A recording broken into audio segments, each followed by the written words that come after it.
que c'est difficile pour dans cette saison, quand Dieu leur présente d'une manière voilée, parce que Dieu n'amène jamais ton mari ou ta femme de manière complète. Il l'amène toujours avec des failles, des difficultés. Il t'amène quelque chose d'imparfait, mais qui contient la perfection. Alléluia.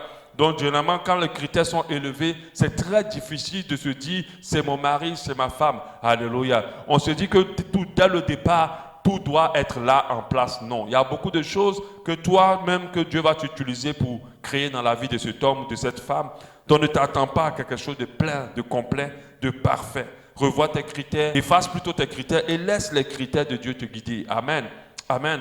Aujourd'hui, je vois beaucoup de personnes dire que oui, il faut marier une personne chrétienne. Ce critère-là même, ce n'est même pas un critère assez solide aujourd'hui de nos jours. Comment savoir qu'on est prêt ou prête pour le mariage? Il y a un principe immuable lequel Dieu fonctionne, c'est que Dieu ne te donnera pas une bénédiction pour laquelle tu n'es pas prête. Il ne permettra pas à ce que tu sois béni de quelque chose que tu n'es pas prêt à recevoir. C'est pour cela qu'être prêt au mariage, c'est une chose importante. Normalement, si tu n'es pas prêt pour quelque chose, tu vas gaspiller cette chose. Tu vas faire un abus, tu vas en détruire. Ce n'est pas Dieu qui va te donner quelque chose pour laquelle tu n'es pas prêt. Dieu ne le fera jamais. Le diable, avec qui beaucoup de personnes ne fonctionnent, arrive à avoir des choses pour lesquelles elles ne sont pas. Et des fois, ces choses, au lieu d'être une bénédiction, les détruit. Si tu n'es pas prêt pour une bénédiction, cette bénédiction deviendra une malédiction si elle rentre dans ta vie. Est-ce que je suis prêt pour le mariage? Personne ne remettra la clé d'une voiture à une personne qui ne sait pas conduire.